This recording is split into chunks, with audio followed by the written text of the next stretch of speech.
concerned about great power competition in the Middle East and around the globe, and we need partners to achieve those kinds of things. If we are worried about preventing threats to Israeli security, we put ourselves at a disadvantage by engaging in this kind of transformative efforts to make other societies look more like us when they don't necessarily want that from us. It's the Lawfare podcast. I'm Scott R. Anderson, General Counsel and Senior Editor at Lawfare, with Stephen Cook, a Senior Fellow at the Council on Foreign Relations. We need to devote our resources not to the idea of reviving the Palestinian Authority, which is deeply compromised in the eyes of most Palestinians and deeply corrupt, but to prevent the Israelis from resettling the Gaza Strip. Because everything that we want to do in the region, even within my ideas about prudential conservatism, would be blown up by that. Today, we are discussing his new book, The End of Ambition, America's Past, Present, and Future in the Middle East.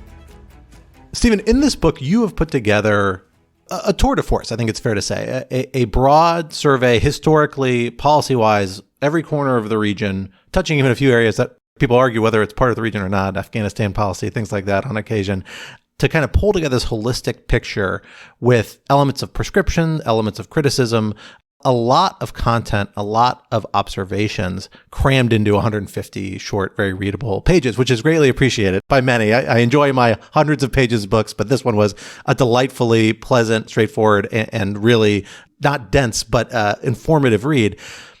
Tell me a little bit about what motivated this project, because this is obviously responding to this moment we're in. And my sense is to a lot of the policy discourse around U.S. policy towards the Middle East. What is your sense of the state of that discourse, and how do you see this project fitting into it? Well, first, thanks. I mean, it's really nice to hear that someone thinks it's a tour de force. And I'll tell you a little bit about the origins of the project, and then I'll tell you how it became 150 pages, because believe me, it didn't really start out that way. The origins, I have been kind of thinking about the discourse around U.S. Middle East policy for quite some time. I had the opportunity to be in Tahrir Square at the beginning of the Egyptian uprising in 2011. And I remember I came back after, 4 days, and then, Washington, the full kind of foreign policy apparatus had kicked into gear to comment and respond to these extraordinary events in the Middle East. And I remember going to a meeting at the Brookings Institution, and lots of people were talking about how the uprisings were now giving the United States an opportunity to get the Middle East right. And I thought that was so strange, having been in Tahrir Square and not hearing a single person say anything about the United States. Certainly not. No one was saying, "Oh, now is the opportunity. Please, the United States, get it right." Then thereafter, we, in the decade following those events, there was lots of discussion about withdrawal, retrenchment, fights about how the United States should deal with the Middle East. And I think a lot of the foreign policy establishment, for lack of a better term, took on this notion that withdrawal or retrenchment was probably the best thing for the United States to do. Longtime Middle East hands were saying we can't do much in the Middle East. And I thought that this also was wrong. So it was an itch that I really needed to scratch over a long period of time, having, marinated myself in the arguments and debates here in Washington, as well as what was going on in the Middle East. And then, quite honestly, I was casting about thinking of things to write about. I was like, oh, maybe I'll write a book about Iraq 20 years after the invasion. And then it was COVID, and I couldn't go anywhere. And I'm a firm believer, if you're going to write about a country, you really need to go there, if not live there. And so I said, oh, this is a great opportunity for me to actually explore these ideas that have been part of the debate in Washington for all this time, and sort of try to put my stamp on it. And that's the end of ambition. That's the book that came out of this. Now, how it became 150 pages there's really two things.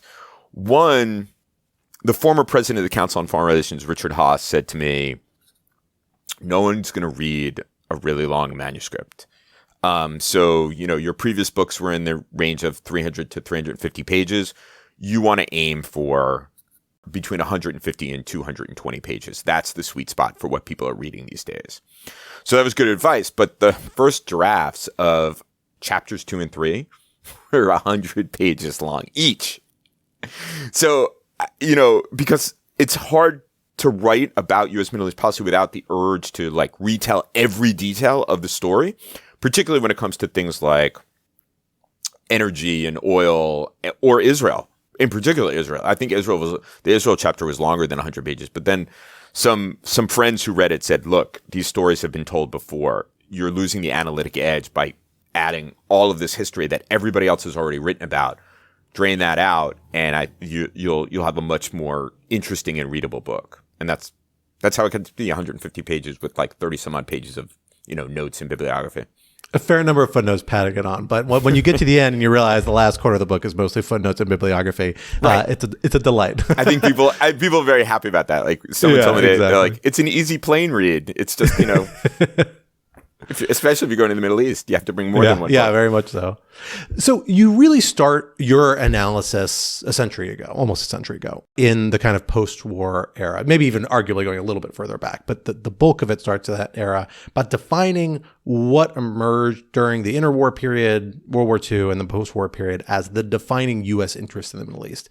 The central one being oil, a sometimes controversial concept, but that you really drive energy security being if not the major motivating factor for U.S. policy.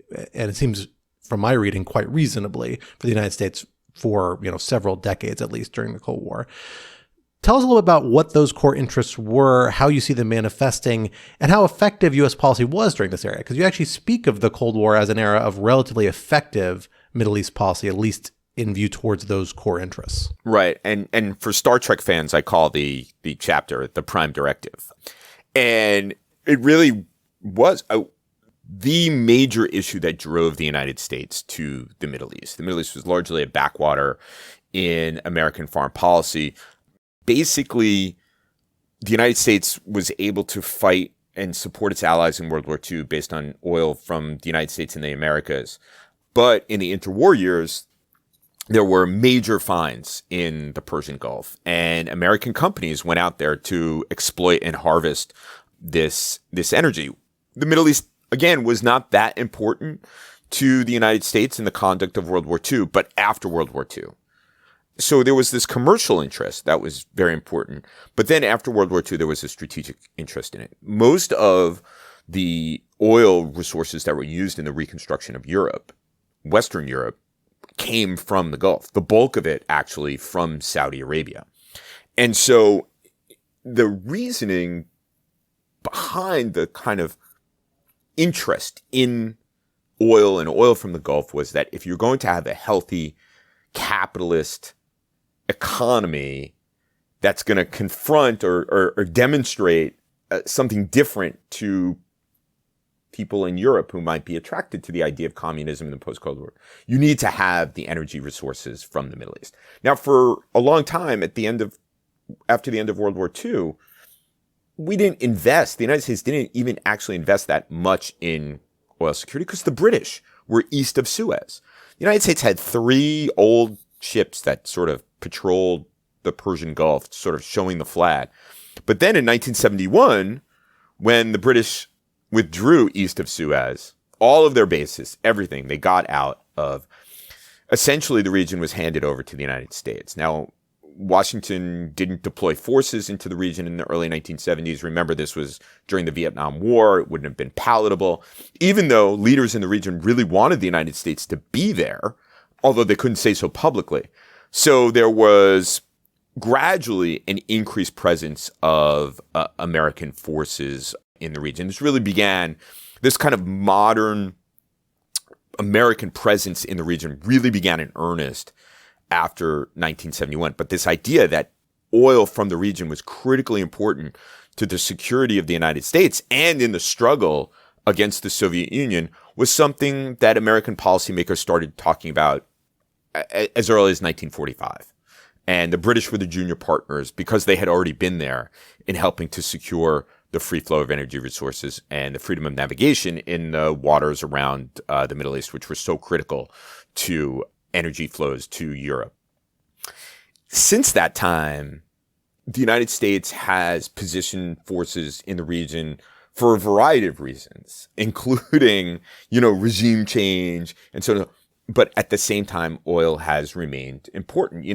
Operation Desert Storm, I talk about it in the book, that, the administration, the George H.W. Bush administration said, look, this wasn't a war for oil. Okay, it wasn't a war for oil. There were other principles involved, right? But there was an underlying question about if Saddam Hussein held on to Kuwait, he would control huge amounts of oil resources, not only Iraq's, but Kuwait, as well as be able to menace Saudi Arabia, which is, the most important oil producer in the region and in the world in many ways. So Operation Desert Storm was not solely or only about oil. The protesters in the streets in 1990 and 1991 got that wrong, but they weren't entirely wrong. Oil was a factor in that. And in part, despite regime change in Iraq and all kinds of other things that the United States has gotten itself wrapped around the axle in the region, oil has been a mainstay of our concerns. Just think about what happened in 2021 and 2022. We came out of the COVID pandemic, sort of, in 2021, and everybody engaged in revenge travel. And people are flying everywhere, driving everywhere, and the price of oil was up, and the price of gas, suddenly there was a huge demand, and gas prices started going up. This had an impact on President Biden's popularity. Then Russia invaded Ukraine, which also had a massive impact on the global oil market. And gas prices went up further and had an impact on President Biden's popularity, as well as on the American economy. And that's when we saw those very significant spikes in inflation. And so the president, despite not really wanting to deal with Saudi Arabia's crown prince, Mohammed bin Salman, was forced in part to go to Saudi Arabia and make amends with the prince, who he had essentially made persona non grata at the White House, in part because the administration really wanted the Saudis, being a producer and in fact a swing producer of oil, to pump more oil and moderate gas prices for American consumers and the health of the American economy. So there's nothing that we do in the Middle East that isn't connected to the free flow of energy resources, whether it's for our own economic health or the health of our allies and friends around the world. So you draw a kind of distinct contrast, I think, between Cold War era policies and kind of post-Cold War era policies. Not a completely, a dichotomy. I think you have your criticisms of Cold War era policies, overreaches, and potential negative externalities that arose from that. And the same, you have something good things to say about post-Cold War policies as well. But nonetheless, you make the case that U.S. policy was a lot more effective, at least to the core interest, and particularly its energy security interest, during the Cold War. Draw that out for me a little bit for folks who haven't got a chance to dig into the book. What do you think was more effective about Cold War policy, and perhaps why? And where has the thread been lost since the end of the Cold War in an era where the United States, in theory, is the hegemon? Right. This is the crux of the book. And what I say is, by dint of what policymakers wanted to do, what they sought to achieve during that post-World War II, Cold War era, the United States was pretty successful. The oil flowed. We helped Israel's security. And the United States remained the dominant power in the region beginning in the 1970s in the service of those two other interests, free flow of energy resources and helping Israeli security. After the end of the Cold War, there are two critical dates. And in my standard end of ambition talk, I always ask people, I say, what is the date February 26, 1991? What does that do for you? No one remembers that was the day that Saddam Hussein essentially waved the white flag and the United States and its coalition in Operation Desert Storm were successful. And then I say, okay, fast forward 10 months. What about December 26, 1991? How quickly people forget. It's the last time the hammer and sickle flew over the Kremlin. It came down on the day after Christmas, 1991. So suddenly the United States was alone in the world, had demonstrated awesome military force in the Gulf, and had a lot of power, but wasn't really sure what to do with it until kind of, somehow, somewhere in the mid-1990s, we decided we could remake the world. And the Middle East was one of those places where we sought to remake the world. Outside of the Middle East, we expanded NATO, we supported economic shock therapy, and in the Middle East, we said, President Clinton said he wanted to pull the countries of the Middle East into the 21st century. So there comes into view the differences between the post-World War II Cold War era and the post-Cold War era. During, arguably 1945 to 1991, the United States sought to prevent challenges and threats to its core interests, oil and Israel and its primacy. After 1991, the United States sought to leverage its power to transform the region. That is this ambitious effort to transform the region. And we tried to do it in a number of ways. Clinton team had, went all in on the peace process, and peace was a good thing. But they also thought that if finally the conflict between Israelis and Palestinians was brought to an end, and then the broader Arab-Israeli conflict were brought to an end, the rationale for the big national security states in the region would disappear, and there would be a transition from authoritarianism to more democratic, open, and just political systems. It sounded really nice, but in reality, it doesn't get at the heart of why there are these authoritarian political systems in the Middle East. It doesn't really have much to do with the conflict between Israelis and Palestinians. Then we had, obviously, the 9/11 attacks, and the answer to our terrorism problem was supposed to be democracy. And we were going to transform Egyptian society and Saudi society, and of course, Iraqi society through Operation Iraqi Freedom. Although, to be fair, Operation Iraqi Freedom was presented to the American people as an effort to disarm Saddam Hussein, who was a threat to the world, which turned out not to be true. There was a debate within the Bush administration. Should they just put, some Iraqi general in the chair that Saddam Hussein had been in, or something else? And President Bush said, no. We can't just go halfway around the world, disarm Iraq, and not build a democracy there. It wouldn't be worth it. So we tried to do that. And then, of course, I think probably more controversial for some people in this book, I look at the JCPOA and say, hey, this in and of itself was also a transformative effort. Remember, President Obama talked about Saudis and Iranians and others sharing the region. Well, I think the JCPOA was in part an effort to begin the process where they would fundamentally transform the regional dynamics in the Middle East. Our return on the investment in all of those things is zero, less than zero. We paid a tremendous price. People in the region paid a tremendous price. So it struck me after digging into all of this history and so on and so forth, that when we try to prevent bad things from happening, we're actually much better at it. And we could actually be somewhat constructive.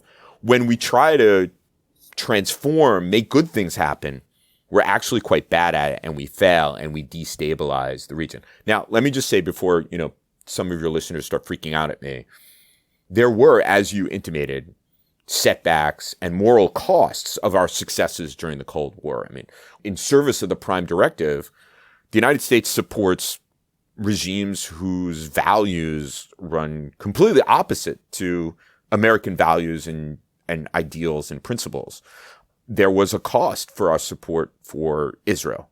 That's the perhaps permanent statelessness of the Palestinian people, and the cost to maintaining our primacy, which was a lot of money devoted to our primacy in the Middle East that could have been spent elsewhere. But nevertheless, given what policymakers wanted to do, ensure the free flow of oil, prevent threats to the free flow of oil, prevent threats to Israel, prevent threats to our primacy, we were pretty successful, costs and all. So let's dig into that question a little bit, because I do think that's a core underlying challenge that we've seen U.S. policymakers, particularly in the post-Cold War era, but not exclusively, really wrestle with, is how to reconcile interests and values.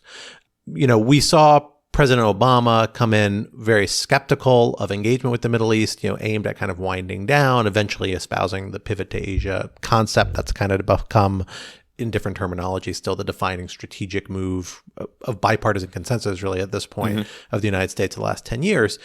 Nonetheless, gets sucked into the Arab Spring, sucked into the ideas of democracy, of human rights and values. How do you see those values informing U.S. policy? What role do they have if U.S. interests dictate stability or a preference for stability, and stability reinforces a status quo that is inherently detrimental to what we take to be, at least rhetorically and as a matter of treaty obligations, universal human rights. Yeah, these are all questions that I take on in the book. First, on this question of pivot to Asia, I think this is incredibly short-sighted. We are a country with global interests. And as I say in the book, for the United States, the Middle East is important. It is literally in the middle. And it is important. The flow of energy resources, flow of ideas, commerce, and so on. The Middle East really is the middle. And so much is important to us in terms of those interests that I outlined. I think one of the problems that the United States has had is disentangling these interests from our values. And there was an effort during George W. Bush's administration through the Freedom Agenda to sort of bring those into alignment. And you're quite right. President Obama was deeply skeptical of this. But then the Arab uprisings happened. And he gave a speech in May 2011 that his predecessor could have given. I mean, which he talks about making the world as it ought to be rather than how it is, which was striking for him. I talk about that speech as well in the book. And what I say is both Bush and Obama were wrong. One, Obama was wrong to talk about a pivot to Asia because the Middle East is a factor in our relations with Asia, and Asia and the Middle East is a factor in Asia's relations with the United States. But more germane to your question, the reason why we can never reconcile our interests and our values in the Middle East is by dint of who we have to work with in order to ensure our stability. And if we want to be successful, once again, in the region, attending to those interests and other important goals, we're going to have to stop talking about our values being consistent with our interest, at least in the Middle East. Now, that's not to say that I don't want to hear a president of the United States talk about democracy and freedom, but the fact of the matter is that our interests don't allow us to, or it would be self-defeating, and I think we have evidence of how self-defeating it is, to try to transform these societies. First of all, no one wants to be transformed by an external power. I think it's pretty clear. And then, I mean, this is hard to take. I'm really actually a nice guy, and I used to really believe in democracy promotion. I don't kill puppies. I like flowers. I'm a good guy. But if you're going to be kind of coldly analytic about this, a more democratic Egypt or a more democratic Saudi Arabia is probably not advantageous for American interests, because we know that American policy in the region is actually quite unpopular, particularly as it relates to Israel and Palestine.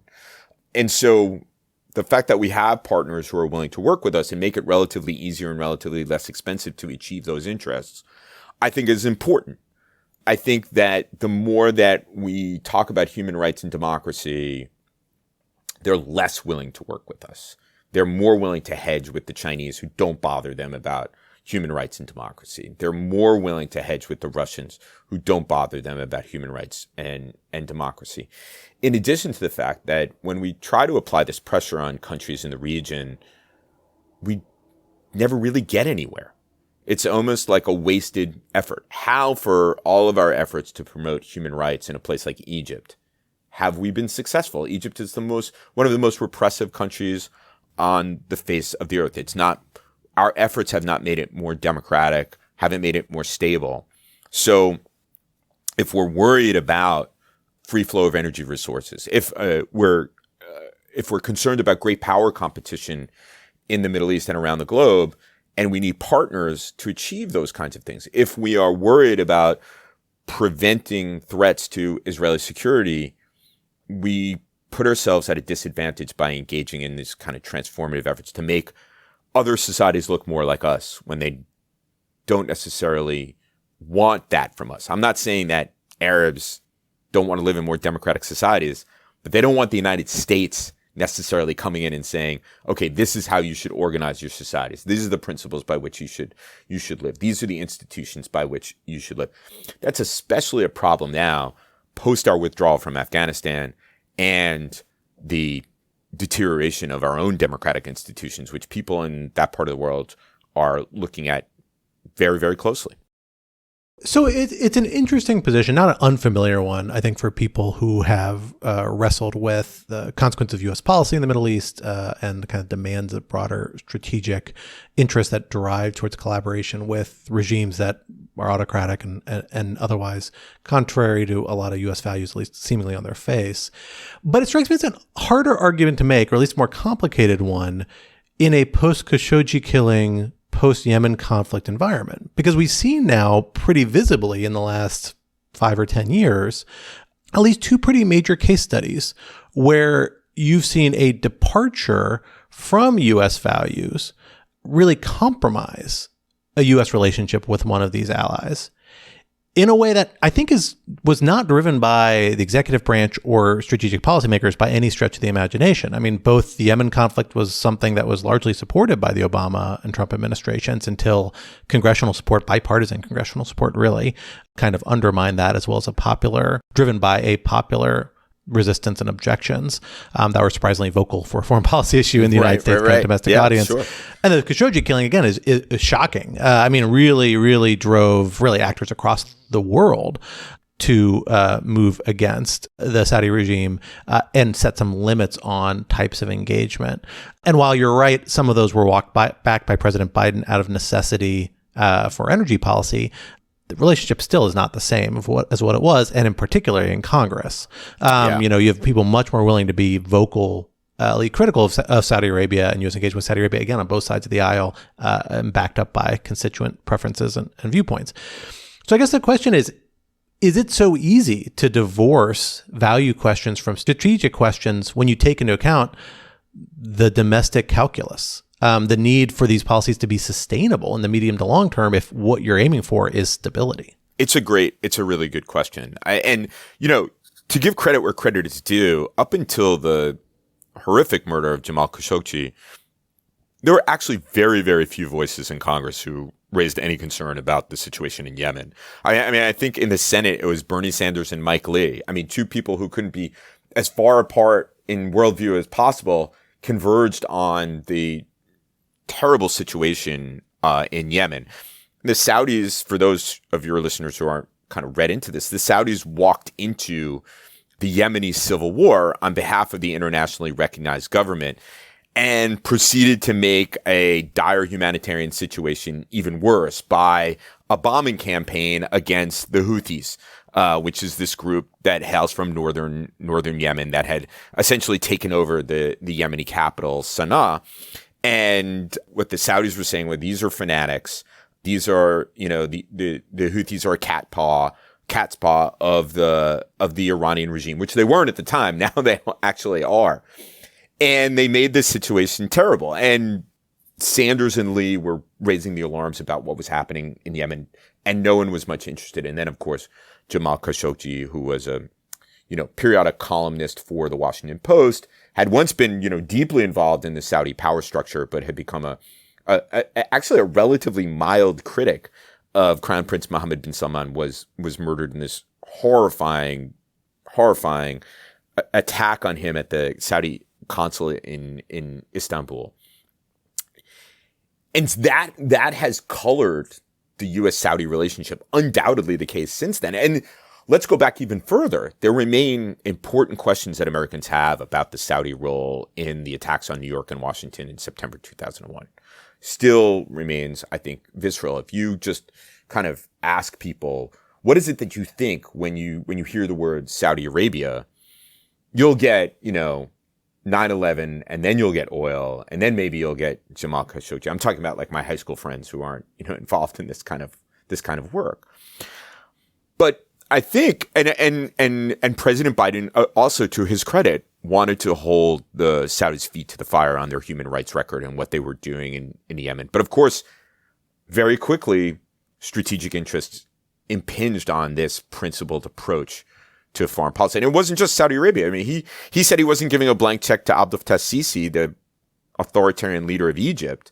And in May 2021, just a few months after he came to office, had to deal with Sisi because there was a conflict between Israel and Hamas in Gaza. And if you're going to deal with Gaza, you have to deal with the Egyptians. And so I don't dismiss any of these human rights issues whatsoever. But what I say is what is the larger context here? What is it that we're trying to do? And when it comes to Saudi Arabia now, what we're trying to do is outmaneuver the Chinese in the Gulf. And that's why we're engaged in this negotiation with them over a security pact. And initially, prior to October 7th and prior to the terrible war that has unfolded between Israel and Hamas in the Gaza Strip, the idea was because Saudi Arabia was so unpopular on Capitol Hill, there had to be a piece of this security pact in which Saudi Arabia normalizes relations with Israel, something the Saudis already want to do. But this normalization would be part of the security pact as the sugar to get members of Congress to swallow the security pact with the Saudis. Things have changed since the war. And I think that the security pact is a good idea if you're thinking in terms of these larger strategic interests about China being a rising power and impinging upon American interests in the region and elsewhere. So that is something that should take priority because we're unlikely to get anywhere on this question of human rights. And the more we bang the drums on human rights, the more it encourages the Saudis to actually hedge with the Chinese, which is precisely what we don't want to happen. So in addition, on this Israel piece, it no longer makes sense. On questions of human rights and Israel's conduct in Gaza, Israel is no longer as popular as it once was. So if the administration has a good case to make on a security pact with Saudi Arabia, on this broader strategic context, on the competition with China, on the competition with Russia, on ensuring that our core interests, like the free flow of energy resources, remains secure, it should make the case to Congress directly on that, where human rights questions are going to come up. There's really no way of getting around it based on who we are. But I think policymakers need to understand that there are going to be consequences of hammering away on this issue in a very public way, which will, as I said, encourage the Saudis to explore their relations with others, as well as the Emiratis and the Egyptians, as even the Israelis, as they've already done, and need to weigh whether that is good for the United States over the long run in this broader strategic environment or not. It's a tough thing. Believe me, I struggled over this. Like I said, I'm a nice guy. I believe in human rights. I'm just trying to give people a sense of how the world is rather than the way we would really like it to be. So you spend a good part of the book criticizing, I think, the two recent eras in kind of dominant popular thinking about Middle East policy. The big part of the criticism is on the kind of transformational moment, particularly the post 9/11 Iraq War transitional moment, which you target at, but don't spend too much getting into specifically because, frankly, I think its historical moment is past and there's not that much grasp for it. Few people are defending the virtues of the Iraq War at this point. Bret Stephens, I can name them on but a one few, hand. Yeah, but yeah. Yes, a few are still out there doing it, but not many. You're right. Yeah.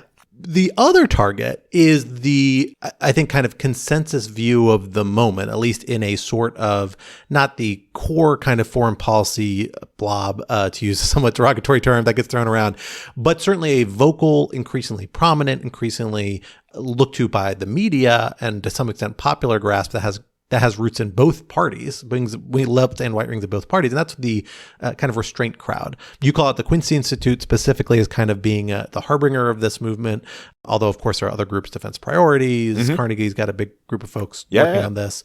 And there are lots of fellow travelers that have been in much more conventional circles. Frankly, a lot of your ideas even meld in and pull a lot from their sort of thinking. But you do kind of call them out as going too far in the other direction, right. Making the pendulum swing. In a lot of ways, that's what your project is responding to, I think, is this kind of dominant trend as you teed up for us. Tell us about what you think they get right and what you think they get wrong, most specifically when it comes to this idea about how we recalibrate in regards to the Middle East. I'm glad you picked up on the fact that, the restraint crowd, to me, is very, very interesting. It's not just, there's lots of people just derogatory about the restraint crowd. And I've read a lot of this work and I'm like, that makes sense. And that's an interesting point. And, perhaps the quote unquote blob, and I hate the term because I am a card carrying member of it and I think it's derogatory, but should think about, interrogate, to use a terrible word that they use in traditional academia a lot, our assumptions about America's role in the world, the use of force. What are we trying to do? And I think what the Restraint Crowd hasn't necessarily articulated, but what I take from them is, hey, folks, let's understand what's actually important to the United States and the world and devote our resources to it. And I think that that's really important. Where I think that they go too far, and where I think the End of Ambition it's not necessarily a specific corrective to this Restraint Crowd, but it is a response to them and say, hey, let's realign our resources, but let's not withdraw. Let's not retrench. These things don't work. There's reason to be in the Middle East, but let's resource our presence in the Middle East to what is actually important to us and what our goals are. And it comes from this. I often quip that, Washington, D.C. is probably the smartest workforce in the world. I mean, you can't go out in front of the Council on Foreign Relations and swing a dead cat and not hit someone who has a PhD, right? But if you ask 10 people on the street in Washington, D.C., what does strategy or what does strategic mean? They have no idea. And they would say some synonym for what's important. And what I'm asking for is not necessarily a grand strategy for the Middle East, is just to understand what's important to us, how to resource the government to achieve those interests, understand how our partners will respond, how our adversaries respond, understand whether these things are actually achievable. And one part of the book I say, look, ensuring the free flow of energy resources out of the region requires military force. That's much, much more expensive than promoting democracy in the region. But one has a realistic chance of being successful and the other one doesn't. And the one that doesn't is a lot less expensive. So tell me about the costs here. And so I think that the Restraint Crowd is right on a variety of things. I think they're wrong about the Middle East. They just want to wash their hands in the Middle East. Like, there's no real important interest in the Middle East. It's all driven by domestic politics. It's, the pro-Israel groups and so on and so forth. And I don't think that that's the case. And I think that withdrawal is too radical a solution for the United States in the region, given the range of traditional interests that we've had and things that are important to us going forward. But I like the restrained people. I think they're very nice people, many of them. Very nice people. Very nice people. I mean, that kind of brings us to the crux of the argument. What do you think are the defining interests for the United States in the Middle East at this particular moment? Energy is still prominent. Energy is still important. Energy markets are changing. Energy consumption patterns are changing. Right. Frankly, not maybe that different now than what they were 30 years ago, but 30 years from now could be really dramatically different. Global commerce still a big concern, separate from energy markets. But yeah, what are the driving interests, and where does that lead you in terms of what a U.S. posture should look like in broad strokes? So there's 6 things that I lay out, and let's talk about energy since you brought it up. And I say this as an EV driver and as someone who composts and all kinds of good things like that. But it strikes me that even if the, national intelligence estimate of October 2021 is right, that an energy transition will begin really in earnest after 2030, it will be a long time, if ever, that we can actually decarbonize our economies. Not that we shouldn't try, not that we shouldn't, have a new mix of energy. And that will continue to make the global energy market for hydrocarbons important. And that means the Middle East is going to be important to us. And I commend to everybody the work of my colleague Megan O'Sullivan and her colleague Jason Bordoff, who wrote, an important piece in Foreign Affairs a couple of years ago about the energy transition and talking about the kind of jagged nature of this transition. And that this jagged nature, which we see post-COVID, or Russian invasion of Ukraine, makes countries that are producers of hydrocarbons much, much more important at certain moments, and then will be less important, and then there'll be moments when they're more important because this transition to, solar and nuclear and whatever will take a long time and will be very, very uneven. So what I say is that this continues to be an interest, and we need to continue to do some of the things that we have been doing, but we don't need 150,000 troops in the Gulf to do that. We don't even need 45,000 troops in the Gulf, which is around where we are now, to ensure the free flow of energy resources. We can do this in a much more modest way. The other 5 are legacy interests. Our interest in Israel, I think, is a legacy interest. Helping to ensure Israeli security, or helping to prevent threats to Israeli security, will remain important for some time. But clearly, the politics of the U.S.-Israel relationship are changing, particularly within the Democratic Party, which means 10, 15, 20 years from now, the bipartisan consensus that we've had on Israel for the last 50 years, which is clearly breaking down now, will no longer be the case. And so what I say is that at this moment, when Israel remains largely popular and still enjoys support on Capitol Hill, we should end the 10-year memorandums of understanding that obligate the United States to provide anywhere between $3.5 and $5 billion in aid to Israel, and replace those with security pacts and treaties and so on and so forth, which will take the temperature down on the relationship and normalize the relationship. Israel is a country with a GDP per capita of $52,000 a year. Now, my economist friends will say, well, that's not the best measure and so on and so forth, but it's something that people can grasp. That's more than some of our traditional allies in NATO. There's nothing that really obligates us to do this in perpetuity. And I think it would be better for both countries to normalize our relations. And then some of the others, counterterrorism, very familiar to your listeners and readers. Although my plea in the book is, can we just read our own counterterrorism strategy and do it that way, rather than some of the things that we have done in the past and even still doing?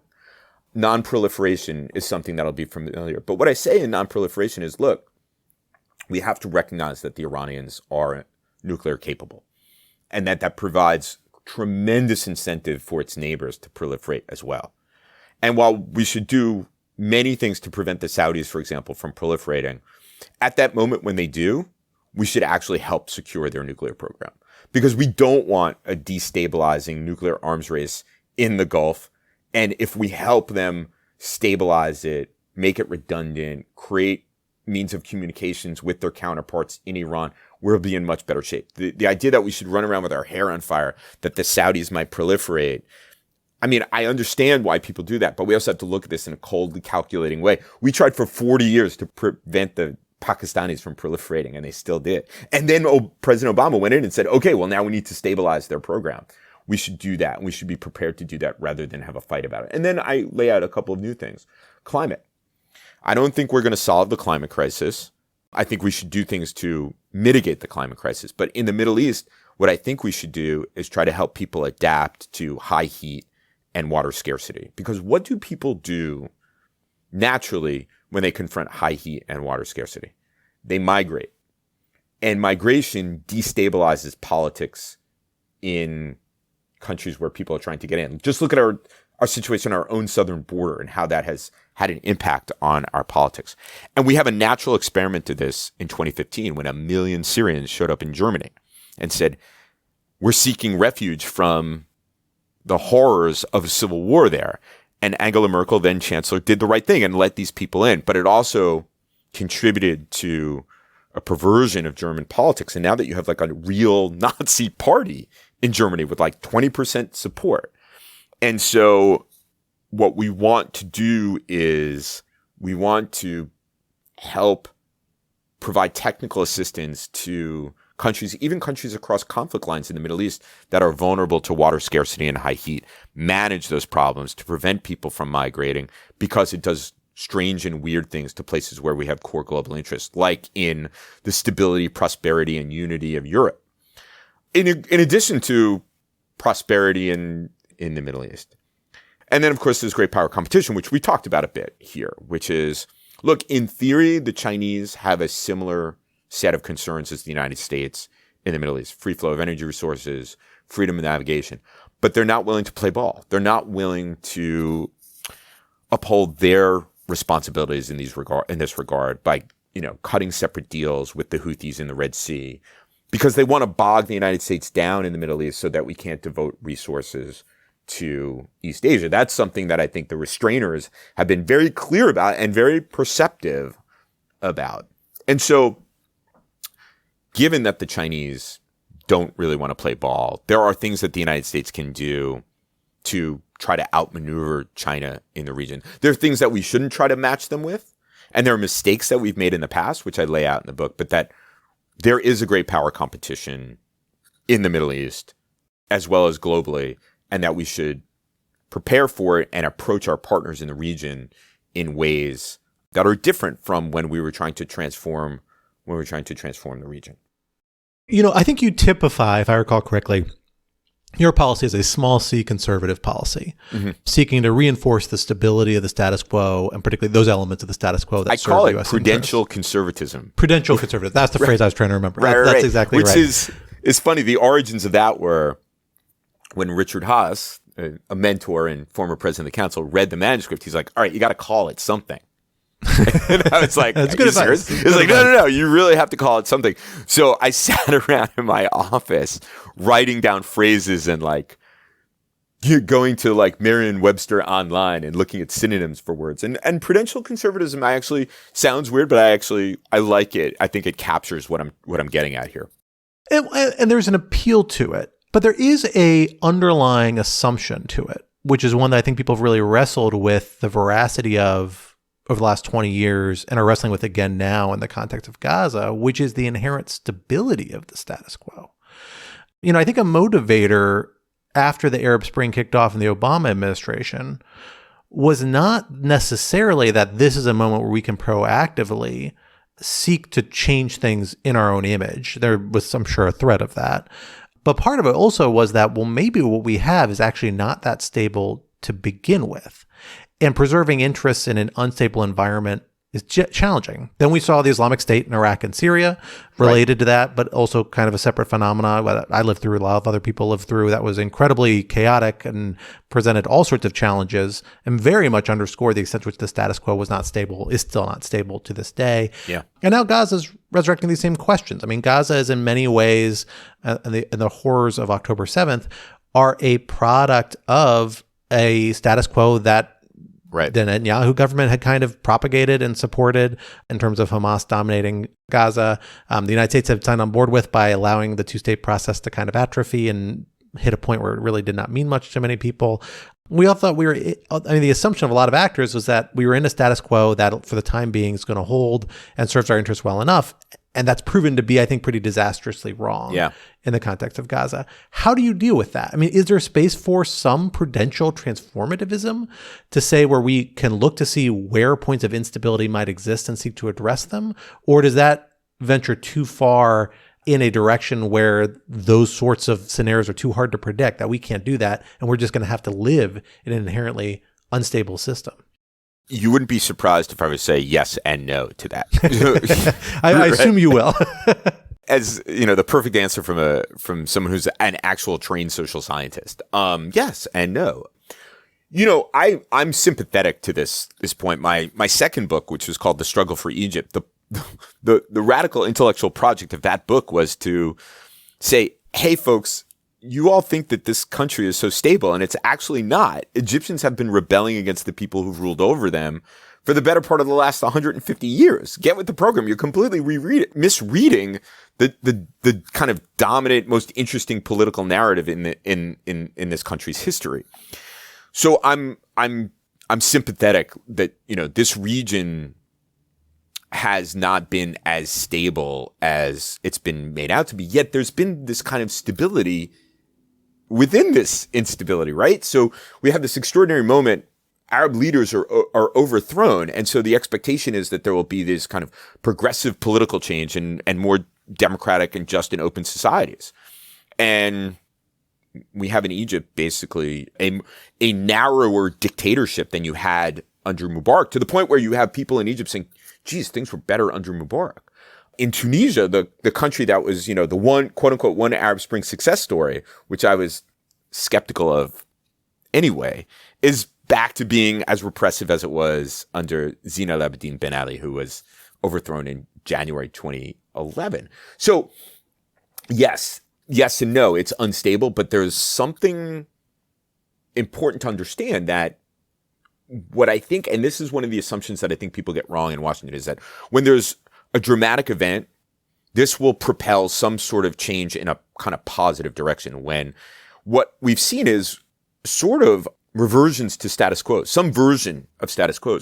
And I'm kind of I hate to be this way after this terrible war in Gaza Strip. I think the more likely outcome in Gaza is some reversion to some terrible status quo. At least the Israelis are setting up for that, right? They'll ring Gaza with, air defense systems. They're building roads so that they can get in and out, like what they do in the West Bank. I think it's more likely we're going to see that than we are going to see a two-state solution. But there is something, and I have communicated this to my friends who have much more influence over policy than I do, which is there is something that we can do. And it is within this kind of idea of prudential conservatism, about using our resources for the right things that will help advance our interests, not because we think it's going to transform the world. But for example, when it comes to Gaza, I think people have underplayed the possibility that the Israelis resettle the Gaza Strip. And I think that that's a greater possibility than people make it out to be. It's not just the right wing in Israel's fantasy and they're talking about it and the IDF is against it and so on and so forth. These caravans have a way of showing up in places even when there's no electricity and water, and suddenly they become some Israeli settlement, Netzarim 2.0. And after October 7th, I don't think those settlers are going to want to live amongst Palestinians. And I think that this requires, their project requires actual ethnic cleansing. And what I think within the kind of idea of what can we do, rather than just sit back and say the world is terrible and be cynical about it and so on and so forth, we need to devote our resources not to the idea of reviving the Palestinian Authority, which is deeply compromised in the eyes of most Palestinians and deeply corrupt, but to prevent the Israelis from resettling the Gaza Strip. Because everything that we want to do in the region, even within my ideas about prudential conservatism, would be blown up by that. That would be a massive strategic setback for the end of the Abraham Accords, the end of kind of integration in the region. The United States, as Israel's primary patron in the world, it would make our situation much, much more difficult. Even if it's true that the Saudis and the Emiratis and the Egyptians, no one really cares about the Palestinians.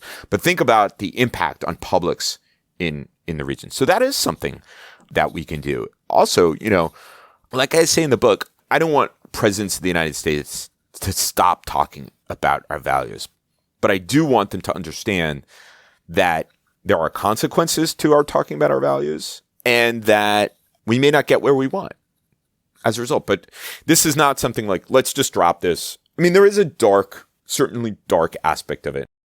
I have myself traveled this road from where I thought, the United States could do good things in the Middle East in terms of democracy promotion, and had written about it. And then I think the evidence, 10, 12 years later would suggest that we can't. And that our efforts to promote Palestinian statehood are, what's the definition of crazy here, right? Keep doing the same thing over and over again. It's the right thing, but I'm not sure we're going to get there. So more limited goals, like preventing the Israelis from resettling the Gaza Strip, would be something that I think is something good we can do. So, Stephen, we're almost at time, but while we're recording this, we are operating against the backdrop of the first of two national conventions for the major political parties, where we're hearing debates about the potential future presidents, the agendas they're going to be addressing, where we're hearing the representatives of the people of all stripes, legislators, governors, candidates, and representatives at the conventions themselves, talk about various aspects of policy. I don't think we're going to hear the Middle East feature very prominently in those discussions, maybe a little bit, probably not very much, really for either party, but it's there in the background. It is this issue that is inescapable, especially in light of the ongoing Gaza conflict, which is maybe probably the most likely valence we're going to hear on this.